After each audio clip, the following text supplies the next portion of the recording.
welcome to the show. I appreciate you tuning in for another brand new review. So what's in store for you here tonight? Folks, we've had an onslaught of new movies here in April thus far, but the one that I got a chance to check out here tonight, it is April 8th, is truly the best thriller of 2025 thus far, and big thanks to Nerds That Geek and my man John for hooking up the early screening pass for this one. And movie reviews tonight, I'm talking Drop. But let's not waste any time. Let's jump right on into things. If you haven't seen the trailer for this one before, Drop tells the story of Violet, a single mother on her first date in years who realizes that the night has more in store for her than a stiff drink and good company. Can Violet make it out of her date alive and get home to her young son? Find out in Drop. And there it is. Drop stars Megan Fahey, who, funny enough, I literally just saw in Your Monsters. She didn't have a huge role in that. So this is pretty much the biggest thing that I've seen her in out of the few roles that I've seen her do. And with her character of Violet, we get introduced to her immediately in Crisis. We get to see her at her absolute lowest point right away when this movie is starting. And to go from that and to make this jump to where we get to see her in, I guess, the present time, and you get to see her working as a job with domestic violence survivors, you know, we're already setting the stage for the kind of like crisis that Violet is really going to have to deal with. A lot of y'all have seen these trailers already for this film, to where it's about these constant airdrops that get sent to Violet's phone, and it's telling her to kill her date or they'll kill her son. And putting somebody who works in these kind of pressure-filled situations already and has her own past with that, I think is definitely the right way to go, because that is a trait of Violet, is that she herself is the domestic violence survivor. But this wasn't made to be her whole character, and I really enjoyed that so much about Faye's performance here, because you can see it through her careful actions on this date, that she's keeping this guy happy. She herself is happy, but she is also maybe a little timid, a little worried about being out there 100%. She feels maybe she's not ready, she's not right for it, whatever the case is. And you can tell all of that. You can see all of that on Megan Fahey's face throughout this film, at points to where she's like dying to let some of this emotion out. It points to where she wants to tell anybody what's happening to her at that time, and she just can't, because she has to think about anybody besides herself and getting that relief to actually explain what's going on. And Violet is definitely written to be capable and smart, especially in a situation like this. And again, I think given her that background combined with Megan Fahey's performance in this was such perfect connection here, honestly. Like, Violet is definitely one of my favorite protagonists of the year here so far. It's a very honest portrayal. Opposite her, Brandon Skellner, who you probably most recently know from It Ends With Us, is playing her date Henry. And what I found so interesting about this is that while Henry and Violet have been shown to have been talking for a while, we don't know all that much about him. Like, we get bits and pieces of his backstory and the kind of things he's involved with, you know, over the course of the film, but we don't really get too deep with him until we're close to the end of the film.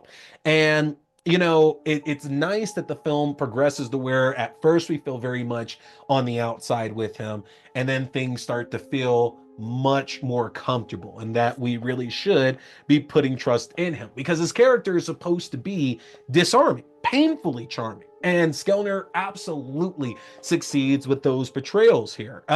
This is one of the worst first dates in history, and he realistically like has so much pain in his face from this woman that he's been enjoying talking to and wants to have something with, but feels like no matter what, he's being kept at an arm's length distance, and he can't break through. Like, he gets bits and pieces, but every time he learns something, something else goes wrong, or something else pushes him back a bit from it.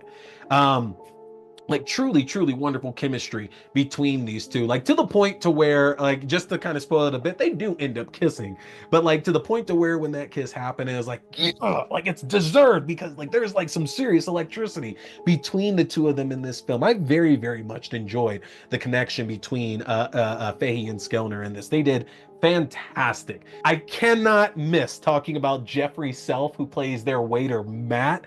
He stole the show anytime that he was on screen. Like, the only comparison I have is Madison from She-Hulk. Like, my joy for anytime Matt came back on is only met by that, honestly. Was killing me in my entire theater when we were going through it. That was a win. Um, my wife had actually kind of pointed out that she felt that maybe he was added last minute because there was a lot of him in this movie, and he's like the only real levity to it. Like, there is some joking between Violet and Henry, but like really Matt is the one that's bringing the levity to the film. This is a very tense film for sure. Again, this is the worst first date in the world here, but yet and still really great script and really great direction as well too. You know, I'm thinking of films like Carry On that just came out, Red Eye, and a lot of 90s thrillers like maybe even Breakdown, which I absolutely love. Writers Chris Roach and Gillian Jacobs, and then director Christopher Landon.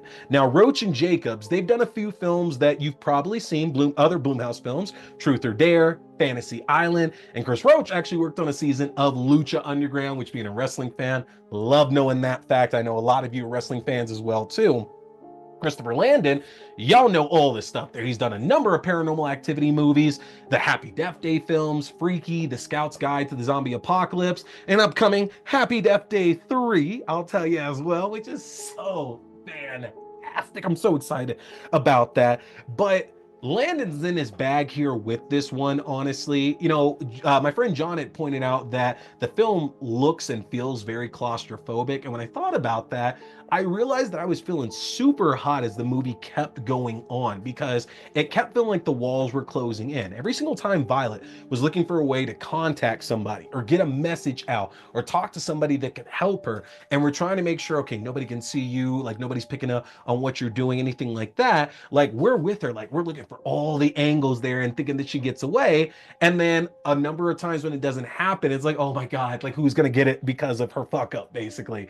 And again, so much of that is in the angles that Landon chooses here, to where it really does seem like somebody's always watching from the shots that he has.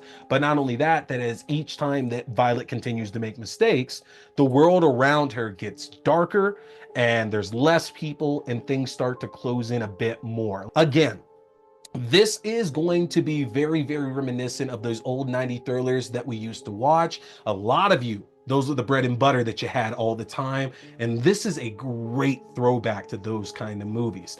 There's great tension in it. It is hilarious. There are some fun action scenes in this as well, too. Strong script, great cast. Folks, Drop is going to be in theaters everywhere this coming weekend, so you got to go and check it out. Let me know what you think about that here in the comment section after you get a chance to see it. But believe it or not, folks, I really do think this is the best thriller of 2025 thus far. You got to let me know what you think about that in the comment section, and you got to get subscribed to my link tree at linktr.ee/T Scary Movie.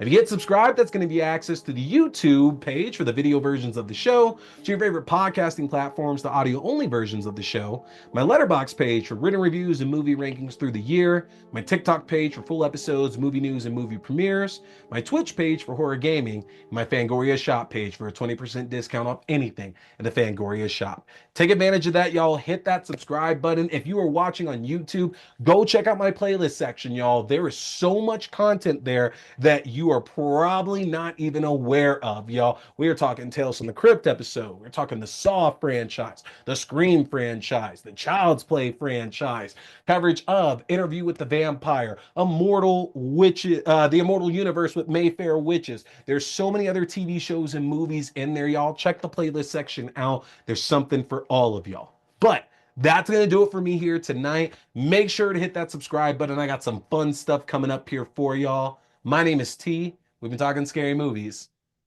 Stay scared.